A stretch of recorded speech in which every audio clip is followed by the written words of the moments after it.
Halo semua, selamat datang kembali di channel YouTube saya, Charles Lee. Pada kesempatan kali ini saya akan membahas atau mereview satu saham yang menurut saya yang akan menyelenggarakan right issue ya. Seperti itu. Mungkin teman-teman sudah tahu saham apakah ini. Ini adalah salah satu grup yang lumayan terkenal, yaitu Multipolar Tbk atau MLPL. Seperti itu. Nah, buat teman-teman yang belum tahu kenapa saya bahas MLPL ini, saya sekedar informasi bahwa saham MLPL ini akan menyelenggarakan right issue di tanggal 16 Maret, kamtitnya tanggal 16 Maret 2022. Oke, sebelum kita bahas untuk saham MLPL, saya sampaikan buat teman-teman yang baru pertama kali join atau baru pertama kali mampir ke channel YouTube saya ucapkan selamat datang, selamat menonton. Semoga informasi yang saya sampaikan melalui video-video yang saya buat bisa bermanfaat buat teman-teman dalam membantu pengambilan keputusan. Buat teman-teman yang sudah like, share, dan subscribe channel YouTube saya ucapkan terima kasih banyak atas support dan dukungannya sehingga channel ini bisa berkembang menjadi lebih baik. Oke, kita langsung masuk ke pembahasan saham MLPL atau Multipolar Tbk. Kita cek dulu untuk jadwal dari right issue-nya. Untuk right issue-nya tanggal kamdit untuk pasar reguler yaitu tanggal 16 Maret 2022 seperti itu. Dan dengan rasio berapa? Untuk rasionya adalah 51 lembar saham lama akan mendapat 7 lembar saham baru. Jadi saya ulangi ya, rasionya adalah 51 banding 7. 51 untuk lembar saham yang lama dengan 7 lembar saham baru. Nah, tanggal kamdit untuk pasar reguler seperti yang tadi saya sampaikan yaitu tanggal 16 Maret 2022. Sedangkan exit satu hari setelahnya yaitu tanggal 17 Maret 2022. Kemudian recording date itu tanggal 18 Maret 2022 dan tanggal trading date-nya itu tanggal 22 sampai dengan tanggal 28 Maret 2022. Nah, pertanyaannya adalah harga pelaksanaannya berapa? Seperti itu. Untuk harga pelaksanaan dari MLPL, right issue-nya dari MLPL adalah harga Rp500. Nah, pertanyaannya adalah harga 500 dengan posisi harga sekarang, harga pasar sekarang yaitu di level 224. Naik sebelumnya memang naik 9,8% atau hampir 10% ya. Dari level 206 sampai sekarang di 224. Hari ini mulai bergerak kembali seperti itu. Nah, potensinya bagaimana?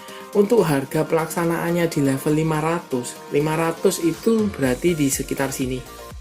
Di level 500 ini.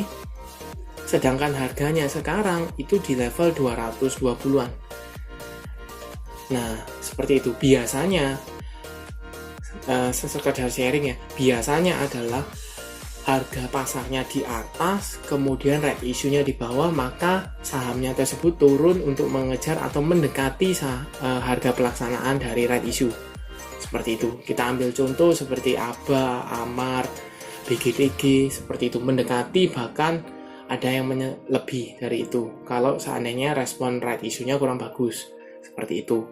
Nah, tetapi kalau ini kebalikannya. Harga right issue-nya ditetapkan di atas dari harga sekarang. Seperti itu. Nah, bagaimana potensinya? Kalau menurut saya harga pelaksanaannya di 500. Sekarang harganya di 224. Jadi, kalau teman-teman saya tanya balik ya. Kalau teman-teman bisa beli saham LPL itu di harga 220 per tanggal 10 ya. 224 ya kan, 224. Kemudian ada potensi kalau misalnya mau tebus right issue-nya di harga 500, kira-kira teman-teman mau nggak? Jadi kalau bisa beli sekarang di harga 224, 230 lah. 230. Kemudian teman-teman harus tebus right issue-nya tanggal 16, tanggal 22 sampai tanggal 28 itu di harga 500. Nah, pastikan ada gap yang terbuka, potensi profit yang terbuka di sana. Bisa jadi direspon negatif, bisa jadi direspon positif. Kenapa? Kita coba jabarkan. Direspon negatif kalau dia kan belinya sekarang di 230. Ngapain harus beli di 500? Lebih tinggi kan? Buat apa harus tebus? Beli aja langsung sahamnya. Ya kan? Nah, kalau semua berpikiran seperti itu, beli di sekarang di 220, maka apa yang terjadi? Harga sahamnya sekarang ini akan naik, mengejar harga right issue-nya di 500. Nah, pertanyaannya, akankah melebihi 500 kalau mengingat harinya tinggal hitungan 2 atau 3 hari lagi, kan tanggal 11 ya, tanggal 11, tanggal 14, 15, 16, 4 hari. Nah, kalau seandainya dia auto reject atas 2 kali atau 3 kali, mungkin baru bisa sampai di 500. Nah, pertanyaannya, dia akan auto reject atas 2 hari atau lebih, atau bagaimana? Seperti itu. Tetapi yang perlu saya garis bawahi di sini adalah kalau direspon positif, dalam arti harga sekarang terlalu murah dibanding harga tebus, pihak-pihak yang berkepentingan, pihak-pihak stakeholdernya yang punya saham ini, maka akan berusaha mengangkat saham ini supaya mendekati harga right issue-nya. Kenapa? Kalau mendekati, maka retail atau investor mungkin akan beli atau tebus. Tapi kalau seandainya tidak mendekati, ditutup di level 230-an, kemungkinan besar tidak akan ditebus.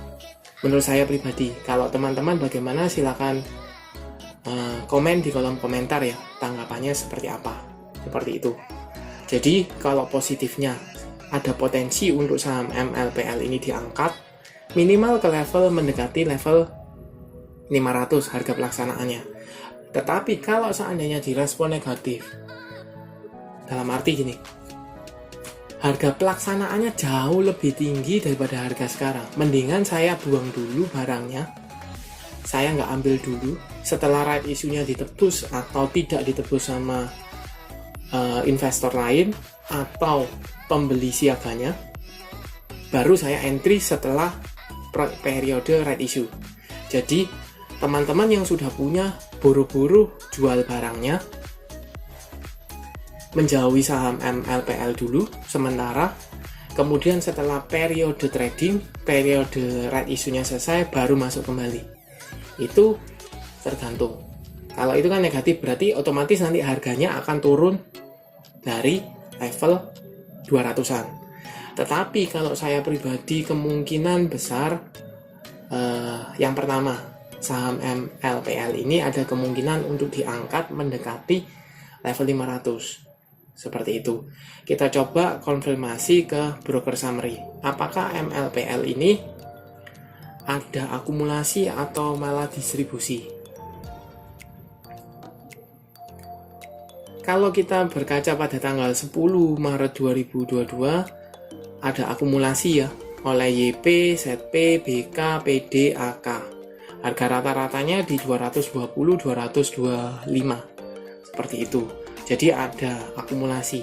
Kita coba cek dari tanggal 7. Masih ada akumulasi ya. Harganya masih di harga sekitar 200-210 seperti itu. Nah, potensinya gimana? Potensinya kalau ada akumulasi mungkin akan diangkat. Seperti itu. Tapi dalam perjalanan 230-an, 224 ke let's say 400-an, ini ada beberapa resisten yang perlu di break oleh MLPL. Ada resisten EMA 50-nya di sekitar 250, EMA 200-nya di sekitar 325, 326. Itu ada. Kemudian di area-area resisten berikutnya di sekitar 370 sampai dengan 400. Itu ada resisten juga. Seperti itu. Cuman menurut saya pribadi kemungkinan yang pertama yaitu direspon positif karena harga tebusnya tinggi, maka ada potensi untuk gap up ya, untuk naik. Minimal pihak-pihak yang berkepentingan akan nge-push saham ini supaya naik, seperti itu. Cuman kembali lagi, analisa forecast mungkin bisa salah, mungkin kurang sesuai. Nah, buat teman-teman yang ada info atau ada analisa apakah saham MLPL ini akan bergerak naik atau gimana, silahkan chat di kolom komentar. Mungkin kita bisa sharing untuk case MLPL ini, seperti itu. Terima kasih sudah menonton, sampai jumpa di analisa saham berikutnya. Terima kasih sudah menonton.